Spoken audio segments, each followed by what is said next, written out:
Dear students, मैं रामविलास मौर्य आपका फिर से एक नई क्लास में स्वागत करता हूं। आज की क्लास जो है जीव विज्ञान के चैप्टर जीव प्रक्रम से है। जहां पर मैंने पिछली क्लास में ही पिछले वीडियो में मैंने कुछ आपको टॉपिक्स क्लियर किए थे। अब ये दूसरी वीडियो है उसी क्लास से। आज बच्चों 2 अक्टूबर है और 2 अक्टूबर को आज 3 पर्व मनाने वाले हैं। कौन कौन से आज समझ लीजिएगा सभी लोग। सभी लोगों को सबसे पहले तो आज पर्व मनाया जाएगा गांधी जयंती, जो कि हर साल हम 2 अक्टूबर को ही मनाते हैं। लेकिन अब की बार दशहरा भी मनाने वाले हैं। दशहरा विजयदशमी को मनाया जाता है बच्चों, और विजयदशमी आज है। ठीक है, तो सभी बच्चे दशहरा के साथ साथ यह दशहरा जो कहानी है, जो ये कहानी मतलब जो बच्चों ये कहानी है, ये हमारे महान पुरुषोत्तम महापुरुष पुरुषोत्तम राम की कहानी है। जहां पर भगवान माना जाता है कि भगवान राम ने आज के दिन ही महान योद्धा रावण पर विजय प्राप्त की थी। और एक कहानी आज हम आप लोगों के बीच साझा करने वाले हैं। ये कहानी है महान सम्राट अशोक जी की। ठीक है, जिन्होंने आज के दिन ही कलिंग युद्ध को जीतकर सत्य और के मार्ग पर चलने के लिए उन्होंने बौद्ध धर्म को अपनाया था। ठीक है, तो सभी उन्होंने प्रण आज के दिन ही प्रण लिया था कि आज के बाद हम तलवार नहीं उठाएंगे, और उन्होंने कभी भी उसके बाद तलवार नहीं उठाई और वे समाज सेवा में, देश सेवा में, देश हित में अपना सब कुछ नछावर कर दिया। उन्होंने बौद्ध धर्म अपनाकर उसका विस्तार बहुत दूर तक किया, जो कि जिनको हम अखंड भारत के निर्माता भी कहते हैं। आज उनका भी क्या है, याद करने का दिन है, और हम सब ने उन्हें याद किया है। इन्हीं के नाम से हमारे चैनल का भी नाम रखा गया है, the great Ashoka coaching classes बच्चों। ठीक है, तो आप अगर आप अभी तक इसके बारे में नहीं जानते थे तो आपको मैंने अवगत कराया है, और इन तीनों पर्वों की हार्दिक बधाई आप सभी को। ठीक है, हार्दिक शुभकामनाएं हैं आप सबके साथ। आप सभी की जो परीक्षा है, अच्छी तरह से परीक्षा के लिए आप प्रिपेयर हो जाएं। अपनी परीक्षा को सफल बनाने के लिए आप काफी कड़ी मेहनत करें, और मैं आप सबको आशीर्वाद देता हूं कि आप सभी बच्चे बढ़िया अंकों से क्या करेंगे, अपनी परीक्षा को उत्तीर्ण करेंगे। और जो बच्चे इस वीडियो को देख रहे हैं वो आज यहाँ पर विषय जीव विज्ञान से चैप्टर जीव प्रक्रम से संबंधित आगे के टॉपिक्स को क्लियर करेंगे। और जो मैंने पिछला वीडियो डाला है उसे आप तक आपने नहीं देखा है तो तुरंत उसे विजिट करके देख ले। जीव प्रक्रम चैप्टर से मैं चाहता हूं कि आप सभी बच्चे हमें बहुत सपोर्ट करें, क्योंकि जब आप इस बार हाई स्कूल में, जब इंटर में आए तो हम आप लोगों के सामने डिजिटल बोर्ड पर पढ़ाते हुए दिखाई दें। और ये सब इस तरह से संभव हो सकता है जब आप सभी लोग ज्यादा से ज्यादा हमें सपोर्ट करेंगे, अपने दोस्तों तक वीडियो शेयर करेंगे, और दोस्त आपके दोस्तों से कहकर अन्य 2 लोगों तक आप अपने इस वीडियो को शेयर करवाएंगे, जिससे हमारा चैनल प्रमोट होगा और हम आपको डिजिटल बोर्ड से भी पढ़ाना शुरू कर देंगे। तो सभी बच्चों से अनुरोध है कि आप सभी बच्चे इस चैनल को प्रमोट करने के, बढ़ाने के लिए अथक प्रयास करिएगा, जिससे मैं आप लोगों को अगली बार डिजिटल बोर्ड पर पढ़ाता हुआ दिखूं और आपको हर एक पॉइंट को पूर्णतः क्लियर बता सकूं। क्योंकि इस व्हाइट बोर्ड पर सारे चित्र बनाना संभव नहीं होता है, इसलिए हमें भी लगता है कि मैं इस पॉइंट को बहुत अच्छे से आप सभी लोगों को समझा सकता था, पढ़ा सकता था, परंतु कुछ व्यवस्थाओं की अभाव की वजह से मैं आपको उस पॉइंट को बहुत अच्छी तरह से समझा नहीं पाता हूं। ऐसा नहीं है कि हमें उस पॉइंट के बारे में ज़्यादा से ज़्यादा जानकारी नहीं है, मैं जब भी कोई वीडियो बनाता हूँ तो उसमें ज्यादा से ज्यादा जानकारियों को इकट्ठा करके बनाता हूँ, परंतु समस्या ये आ जाती है कि आपको अगर 3 डिमेंशन में आपको कोई बात समझाई जाएगी तो आपके दिमाग में अच्छे से बैठ जाएगी और तो आप अच्छी तरह से उसे पढ़ पाएंगे। यहाँ पर भी मैं कोशिश करता हूँ कि आपको बहुत अच्छी तरह से किसी बात को समझाया जा सके। ठीक है, मेरी पूरी प्रयास रहता है कि आप सभी लोगों को एक बिल्कुल अच्छा माहौल मिले और आप सभी लोग को मेहनत से पढ़ सके। ठीक है, तो आप सबको हार्दिक बधाई देते हुए अपनी क्लास की ओर आगे बढ़ते हैं। चलिए सबसे पहले हम आप इस टॉपिक सबसे पहले आता है पादपों में पोषण। ठीक है, तो एक जो पॉइंट है आप समझिएगा और पढ़िएगा ध्यान से। सभी बच्चे बिना वीडियो स्किप किए हुए कहीं जाना नहीं, मतलब कहीं जाना नहीं है, स्किप वीडियो को बिल्कुल भी नहीं करना है। तो सबसे पहले आपका हेडिंग है पादपों में पोषण। पादपों में पोषण। बच्चों जो पादप होते हैं ना वो पोषण कैसे करते हैं। ठीक है, तो पोषण करने के लिए जो पादप जो पेड़ पौधे होते हैं, पादप किसे कहा जाता है, उन्हें कहा जाता है, पेड़ पौधों को हम पादप कहते हैं। क्या कहते हैं बच्चों, पादप कहते हैं। ठीक है, तो जो पेड़ पौधों का ही क्या है, पर्यायवाची है पादप। ठीक है, तो आप ये बात तो जानते होंगे क्योंकि आप सभी लोग साइंस पढ़ते हैं। ठीक है, तो पादप को हम साइंस की भाषा में इसे हम पादप पोषण कहते हैं, मतलब पादप में पोषण। ठीक है, तो हम सभी लोग जानते हैं कि जो पेड़ पौधे होते हैं वे अपना भोजन स्वयं बनाते हैं और ये जो पौधे होते हैं ना ये अपना भोजन स्वयं बनाते हैं और ये स्वयं कैसे बनाते हैं इसके बारे में हम आपको डिटेल से यहाँ पर आगे पढ़ाने वाले हैं। ठीक है, तो जो दुनिया में जितना भी पोषण है, ठीक है, उस पोषण को पाने के लिए केवल दुनिया में केवल कुछ लोग ही ऐसे हैं जो अपना भोजन स्वयं बनाते हैं और सभी लोग एक दूसरे पर ही निर्भर होते हैं। ठीक है, तो पेड़ पौधे और कुछ साइनोबैक्टीरियाज ही अपना पोषण स्वयं कर पाते हैं, अपना पोषण क्या करते हैं, स्वयं बना पाते हैं। ठीक है, तो इसमें सबसे पहले पेड़ पौधों की बात करने वाले हैं क्योंकि आज हम हेडिंग डाल रखे हैं कि पादपों में पोषण।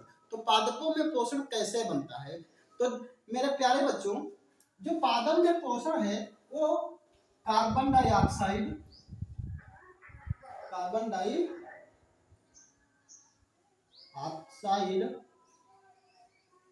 जिसको हम CO2 बोलते हैं, क्या बोलते हैं बच्चों, CO2, और जल जिसको हम बोलते हैं बच्चों H2O, क्या कहते हैं, H2O, और पर्णहरित,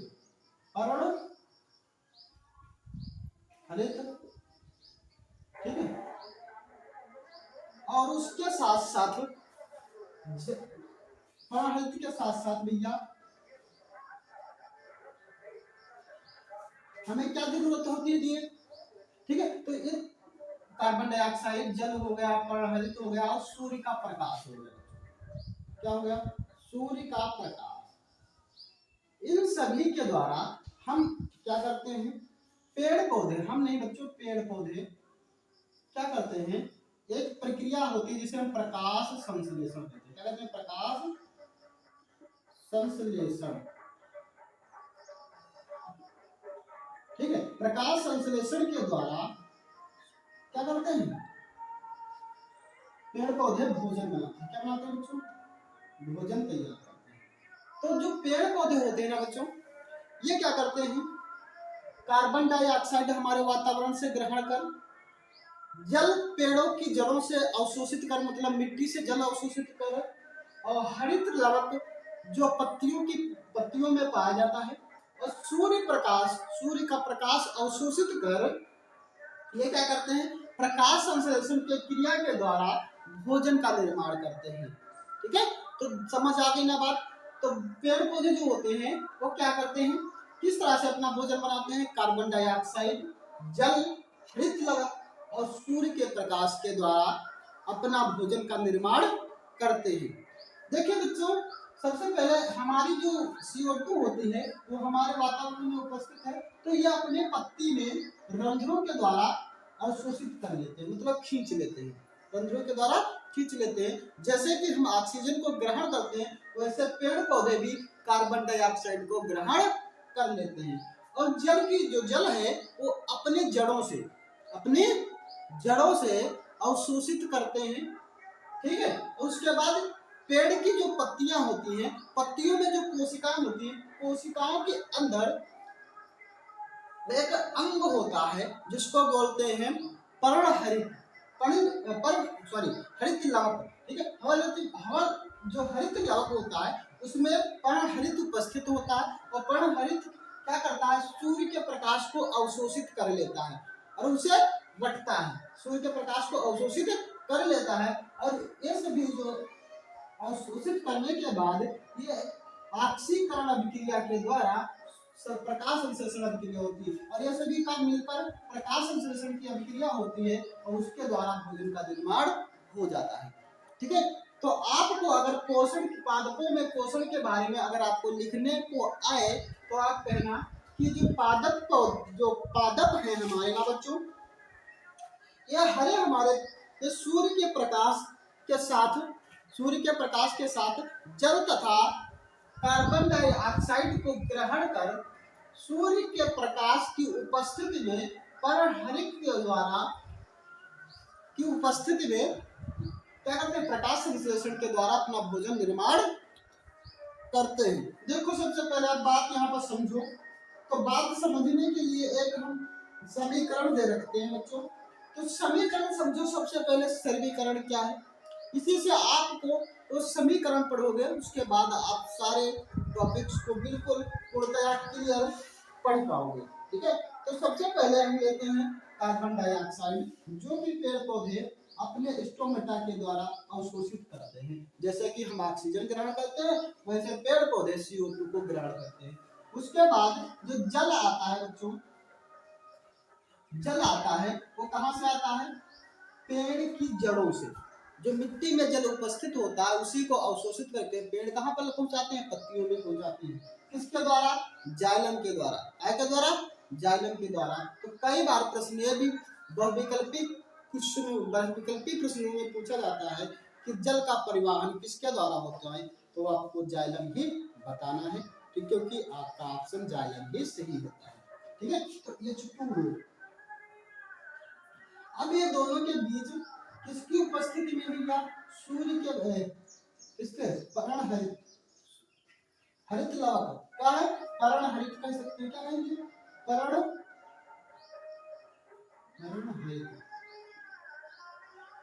पर्णहरित और सूर्य के प्रकाश, सूर्य का प्रकाश की उपस्थिति में क्या बनता है भैया,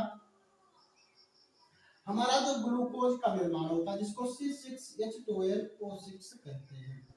और इसके बाद सह उत्पाद में ऑक्सीजन बनती है। क्या बनती है बच्चों, ऑक्सीजन बनती है। और ऑक्सीजन के साथ बच्चों बनता है जल। क्या बनता है बच्चों, H2O, जल।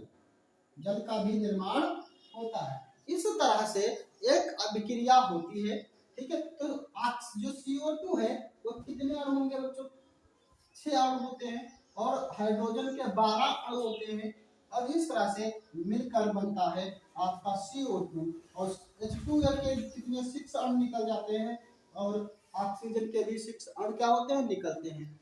तो अगर आपसे कोई कहे कि पेड़ पौधे हमें ऑक्सीजन देते हैं तो ऐसा बिल्कुल भी नहीं होता है, क्योंकि पेड़ पौधे हमें ऑक्सीजन देते नहीं है, क्योंकि अब उनकी जो जरूरत होती है वो खत्म हो चुकी होती है, तो उसे बाहर निकाल देते हैं, फेंक देते हैं, बर्बाद। उनके हिसाब से क्या होता है, वो खराब होता है। जैसे कि बहुत लोग होते हैं, जो बड़े लोग होते हैं वो क्या करते हैं, थोड़े दिन कपड़ों को पहनते हैं उसके बाद उसे बाहर फेंक देते हैं, निकाल कर डाल देते हैं कहीं। ठीक है, तो गरीब लोग पहन लेते हैं। ठीक उसी प्रकार से यहाँ पर भी होता है। वे क्या करते हैं, पेड़ पौधे कार्बन डाइऑक्साइड ग्रहण करते हैं, जल ग्रहण करते हैं, सूर्य के प्रकाश की उपस्थिति में, हरित लवक की उपस्थिति में क्या बना लेते हैं, ग्लूकोज बना लेते हैं, कार्बोहाइड्रेट बना लेते हैं। ग्लूकोज को हम कार्बोहाइड्रेट भी कह सकते हैं। ठीक है, तो ग्लूकोज का निर्माण कर लेते हैं और उसमें सह उत्पाद के रूप में क्या मिल जाता है आपको, CO2 मिल जाता है, कार्बन डाइऑक्साइड ऑक्सीजन मिल जाता है और साथ में जल भी मिल जाता है। और इस तरह से, तो इसका कोई काम नहीं होता है, इसलिए इसे बाहर पेड़ पौधे क्या करते हैं, निकाल देते हैं। ठीक है, इस तरह से इसको बाहर निकाल देते हैं। ठीक है, तो ऑक्सीजन जो है वो हमें, पेड़ पौधे हमें जीवित रहने के लिए या हम पर तरस खाकर कभी भी प्रदान नहीं करते हैं। ठीक है, आप इस बात को विशेष ध्यान रखिएगा। ठीक है, लेकिन देते हैं तो किसी भी तरीके से देते हैं, लेकिन वो हमारे लिए ही लाभकारी है। ठीक है, तो पेड़ों को बचाओ, सभी लोग पेड़ों को बचाओ। ठीक है, अगर पेड़ों को नहीं बचाओगे तो ऑक्सीजन की कमी होगी, और ऑक्सीजन की कमी होगी तो आपका जीना संभव नहीं है, और आपका जीना संभव नहीं है तो कार्बन डाइऑक्साइड का भी निर्माण नहीं होगा, और पेड़ भी चल बचेंगे, तुम भी। ठीक है, ऐसा है, होता है। चलो आगे देखते हैं। अब आगे समझते हैं बच्चों प्रकाश संश्लेषण के चरण। जो प्रकाश संश्लेषण है बच्चों, ये प्रक्रिया क्या कहलाती है बच्चों, प्रकाश संश्लेषण। क्या कहलाती है प्रक्रिया, प्रकाश संश्लेषण कहती है। जैसे हमने कहा कार्बन डाइऑक्साइड, जल और पानी तो सूर्य का प्रकाश मिलकर क्या बनाते हैं, प्रकाश संश्लेषण अभिक्रिया होती है, और जिसके द्वारा भोजन का निर्माण होता है। ठीक है, जैसे कि मैंने रिएक्शन आपको भी बता दिया है। इसके बाद आगे हम आएंगे। चलो अब सबसे पहले दूसरी हेडिंग के बारे में बात करेंगे, जिसका नाम है बच्चों प्रकाश संश्लेषण के चरण। अब प्रकाश संश्लेषण जो होता है क्या चरणों में पूरा होता है, प्रकाश संश्लेषण के चरण। ठीक है, तो प्रकाश संश्लेषण के जो चरण है, कितने चरणों में प्रकाश संश्लेषण की प्रक्रिया पूरी होती है, प्रक्रिया पूरी होती है। तो सबसे पहला चरण बच्चों, चरण कितने हैं बच्चों यहाँ पर दिए गए हैं। ठीक है, तो प्रकाश संश्लेषण के चरण यहाँ पर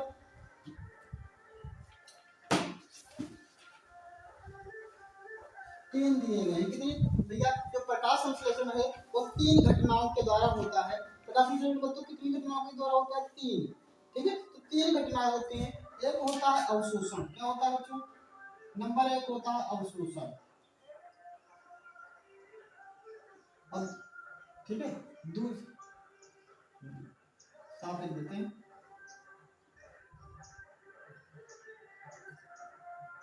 दूसरा होता है बच्चों, एक होता है अवशोषण, और दूसरा होता है जो इसको कहते हैं रूपांतरण। क्या कहते हैं, रूपांतरण। और तीसरा होता है बच्चों जिसको हम कहते हैं अपचयन। क्या कहते हैं बच्चों, अपचयन। ठीक है, तो ये जो 3 चरणों में प्रकाश संश्लेषण की अभिक्रिया पूरी होती है। तो पादपों में पोषण जो है वो क्या होता है, CO2 तथा जल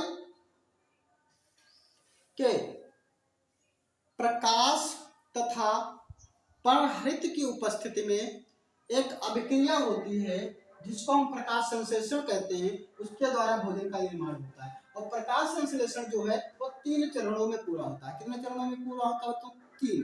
कितने, 3 चरणों में। समझ गए ना बात। अब 3 चरण कौन से हैं, अवशोषण। तो सबसे पहले अवशोषण किसका होता है, तो अवशोषण होता है प्रकाश का। क्या का बच्चों अवशोषण होता है, और प्रकाश को अवशोषित किए करते हैं कौन, हरित लवण, पर्णहरण, पर्ण कह सकते हैं पर्णहरित। पर्णहरित जो होता है वो प्रकाश को अवशोषित करता है। ठीक है, प्रकाश को कौन अवशोषित करता है, पर्णहरित करता है। अब रूपांतरण क्या होता है, तो रूपांतरण समझिए सबसे पहले। तो रूपांतरण जो होता है प्रकाश ऊर्जा का रासायनिक ऊर्जा में होता है। किसका, प्रकाश ऊर्जा का रासायनिक ऊर्जा।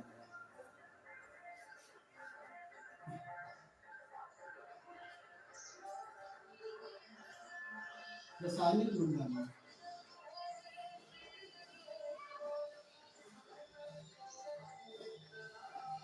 समझ गए ना बात। तो पहली बात समझो, अवशोषण किसका होता है और क्यों होता है। तो प्रकाश का अवशोषण पर्णहरित करता है, जो उसे अवशोषित करके प्रकाश ऊर्जा को रासायनिक ऊर्जा में बदलने का कार्य करता है। प्रकाश ऊर्जा को कहीं में बदला जाता है, रासायनिक ऊर्जा में। ठीक है, और प्रकाश ऊर्जा को रासायनिक ऊर्जा में बदला जाता है तो उसके बाद अपचयन होता है। क्या होता है बच्चों? अपचयन होता है। सबसे तीसरी बात है अपचयन। तो अपचयन को समझो बच्चों, क्या होता है अपचयन? तो अपचयन होता है जो यहाँ पर CO2 का अपचयन, कार्बन डाइऑक्साइड का अपचयन किसमें होता है? कार्बोहाइड्रेट में। कार्बोहाइड्रेट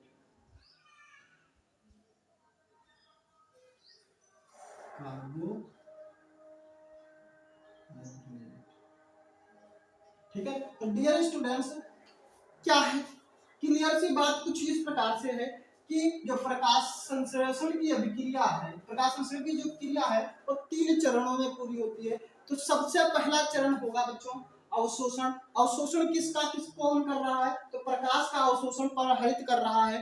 ठीक है, प्रकाश का अवशोषण कौन कर रहा है? पराहरित कर रहा है। और दूसरी अभिक्रिया जो होती है उसके अंतर्गत, एक प्रकाश संश्लेषण के अंतर्गत उसका होता है रूपांतरण। तो क्या हो जाएगा, अब ये जो प्रकाश को अवशोषित पराहरित करेगा, इस प्रकाश ऊर्जा को क्या किया जाएगा? रासायनिक ऊर्जा में बदला जाएगा। रासायनिक ऊर्जा में क्या किया जाएगा बच्चों? बदला जाएगा। और रासायनिक ऊर्जा में जब बदला जाएगा तो यहाँ पर जो CO2 का अपचयन होगा, क्या होगा बच्चों? CO2 का अपचयन होगा और अपचयित होकर CO2 क्या बन जाएगी? कार्बोहाइड्रेट में परिवर्तित हो जाएगी। और उस कार्बोहाइड्रेट को मंड या स्टार्च के रूप में पेड़ों में क्या किया जाएगा? इकट्ठा कर दिया जाएगा। कहाँ में? मंड या स्टार्च। ठीक है, इस रूप में पेड़ों में इकट्ठा कर लिया जाता है। पौधों में क्या कर लिया जाता है? इकट्ठा कर लिया जाता है। इसका तुरंत उपयोग नहीं होता है, इसको इकट्ठा कर लिया जाता है। जब आवश्यकता पड़ती है तब इसका प्रयोग किया जाता है, क्योंकि ये अभिक्रिया रोज होती है, डेली टू डेली, प्रतिदिन होती है और यह प्रतिदिन होती है, इसलिए इसमें ऊर्जा क्या होती है? स्टोर करनी होती है। तो मंड और स्टार्च के रूप में ऊर्जा क्या की जाती है? स्टोर कर ली जाती है। समझ गए ना बात? ठीक है, जो कार्बोहाइड्रेट होते हैं वो मंड और स्टार्च के रूप में क्या कर दिए जाते हैं? या एकत्र करके एक जगह पर रख दिए जाते हैं। जैसे कि बेटा में हम ऊर्जा को क्या करते हैं? स्टोर कर लेते हैं सोलर पैनल, जैसे सोलर पैनल के द्वारा, या फिर हम लाइट के द्वारा, तो लाइट कट होती है तब इससे इसका उपयोग कर लेते हैं। ठीक उसी प्रकार से जब लाइट कट होती है, मतलब कार्बन डाइऑक्साइड और हाइड्रोजन प्रकाश नहीं मिलता, ठीक है, तो इसका प्रयोग किया जाता है। बिल्कुल सोलर किसके तरह? इन्वर्टर की तरह। किस तरह? इन्वर्टर की तरह। तो समझ गए ना बात? एक क्लियर है। आगे देखते हैं। ठीक है, इसके बाद अगला पॉइंट आएगा आपका बच्चों, सभी बच्चों को, आपको, हमें आशा लगता है कि आप सभी को ये समझ आ रहा होगा। अगर समझ नहीं आ रहा है तो आपको डरने की कोई दिक्कत नहीं है, कोई डरने की कोई जरूरत नहीं है। आप तुरंत हमारे कमेंट में आप पूछ लीजिए कोई भी बात, कोई भी डाउट अगर आपको रहता है।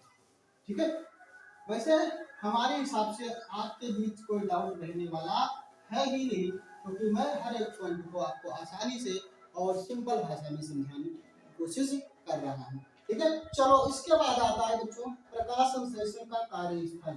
जो प्रकाश संश्लेषण होता है,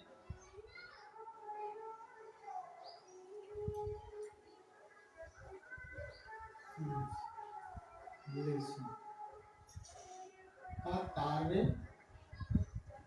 स्थल, बबुआ इसमें कह रहा है कि प्रकाश संश्लेषण जो है ये कहाँ पर होता है, कार्यस्थल इसका कहाँ है, मतलब कहाँ पर होता है प्रकाश संश्लेषण।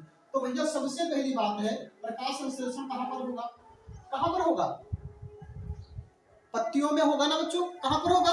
पत्तियों में होगा। हाँ, ठीक है, तो प्रकाश संश्लेषण का कार्य क्रिया पत्तियों के हरित लवक में होती है। कहाँ पर होती है? पत्तियों में। कहाँ पर? सॉरी, पत्तियों लिखा है, पत्तियों में। कहाँ पर? पत्तियों में। और पत्तियां बड़ी भारी की होती हैं उसमें। कहाँ पर? तो हरित लवक में। कहाँ पर बच्चों? हरित लवक में। ठीक है, अब हरित लवक में अगर कोई पूछे कहाँ पर, तो यह जो हरित लवक कोशिकांग होते हैं, यहाँ हरित लवक एक कोशिकांग होता है। कहाँ का? कोशिका का एक अंग होता है। हरित लवक क्या होता है? कोशिका का अंग होता है, कोशिकांग होता है। वहां पर इसका प्रकाश संश्लेषण की क्रिया पूरी होती है। समझ गए ना बात? कहाँ होती है? तो आपको और आगे डिटेल्स में पढ़ाने की कोई जरूरत नहीं है, क्योंकि आप सभी लोग अभी हाई स्कूल में हैं, इसलिए अगली की क्लासों में हम और डिटेल्स में यहाँ पर पढ़ने वाले हैं। ठीक है, तभी तक यहाँ से यहीं तक पढ़ते हैं। ठीक है, तो जो प्रकाश संश्लेषण है ये यहाँ पर होता है। ठीक है, तो ये प्रकाश संश्लेषण जो होता है ये हरित लवक कहाँ पर पाए जाते हैं?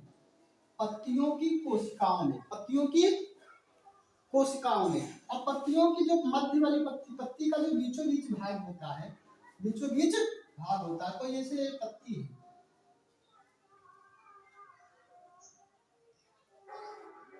यह पत्ती है और इसका जो बीचों बीच भाग है, यहाँ पर जो कोशिकाएं हैं वहां पर सबसे ज्यादा होता है। जैसे यहाँ पर बीच बीच में कोशिकाएं जो है, इन कोशिकाओं में सबसे ज्यादा हरित लवक होता है और यहीं पर प्रकाश संश्लेषण सबसे ज्यादा होता है। प्रकाश का संश्लेषण कहाँ पर ज्यादा होता है? मध्य की कोशिकाओं में। ठीक है, तो समझ गए ना, बात है क्लियर है इतना? ठीक है, तो जो अगर पूछे कोई प्रकाश संश्लेषण का कार्य स्थल कहाँ है, तो पत्तियों का हरित लवक है, पत्तियों का हरित लवक है। ठीक है, कार्यस्थल का है पत्तियों का हरित लवक। ठीक है, तो ये बात आपको समझ आ गई होगी। ठीक है,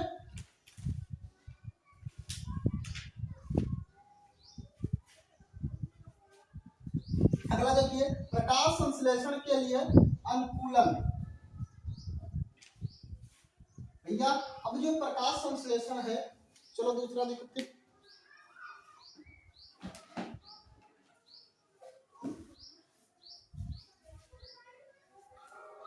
ठीक है, ठीक है, तो प्रकाश संश्लेषण के लिए अनुकूलन, प्रकाश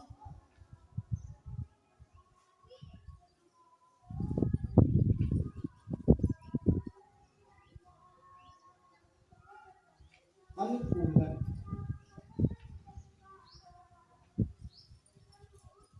ठीक है, तो प्रकाश संश्लेषण का जो अनुकूलन है बच्चों, वो क्या है? सबसे पहले अनुकूलन के लिए हम कुछ पॉइंट्स आपको बताते हैं। अनुकूलन क्या है भैया?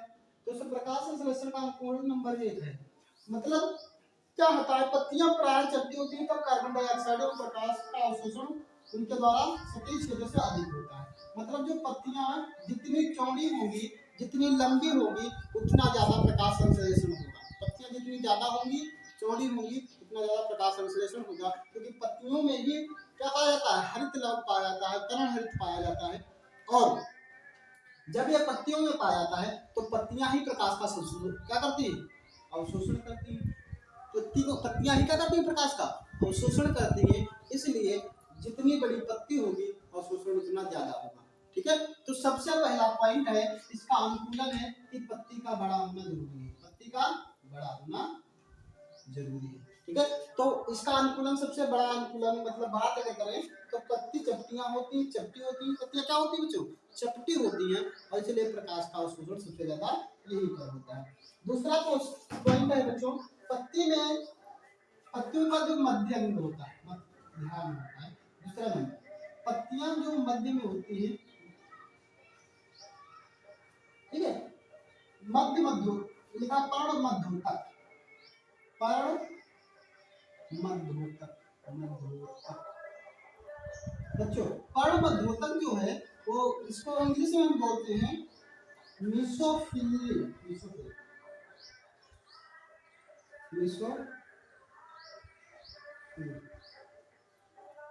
ठीक है, मीसोफिल। यहाँ पर जो होता है वो पत्तियों का अवशोषण, सब प्रकाश का अवशोषण सबसे ज्यादा होता है। यहाँ पर क्या होता है? प्रकाश का अवशोषण सबसे ज्यादा होता है ना, समझ गए बात इतनी?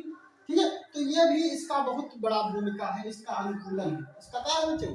प्रकाश संश्लेषण के अनुकूलन पॉइंट है। ठीक है, समझ गए ना बातें? ठीक है, अब तीसरी बात अगर हम आपसे बात कर रहे 3 नंबर की, तो 3 नंबर में आपको सबसे पहले बात आएगी जो पेड़ के जो कार्बन डाइऑक्साइड, कार्बन डाइऑक्साइड का अवशोषण व ऑक्सीजन का विमुक्तिकरण, क्या होता है? विमुक्तिकरण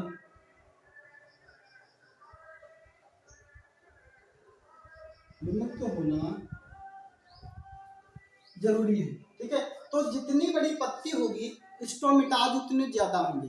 जितनी बड़ी पत्ती होगी उसमें क्या होंगे, पात्ररंध्र सबसे ज्यादा होंगे, और पात्ररंध्र ज्यादा होंगे, रंध्र क्या होंगे, ज्यादा होंगे, तो ऑक्सीजन को ज्यादा ग्रहण कर पाएगा और अवशोषण कर पाएगा, और उसी तरह से ऑक्सीजन का ज्यादा निकासी कर पाएगा।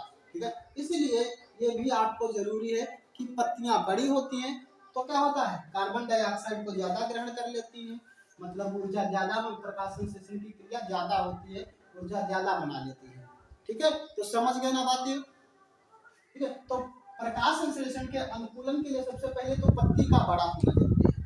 क्या होना है, बड़ा होना जरूरी है, और बड़ा होगी पत्तियां, पत्तियां बड़ी होंगी तो उसमें हरित लवक ज्यादा पर्याप्त मात्रा में पाया जाएगा। हरित लवक क्या होगा, लवक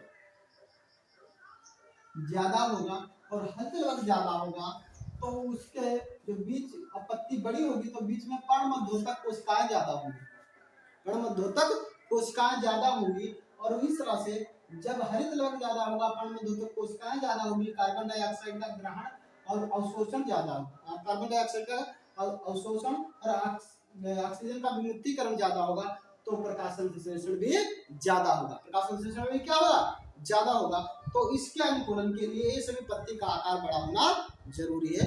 यही पॉइंट इसमें आपको बताना था, समझाया है मैंने।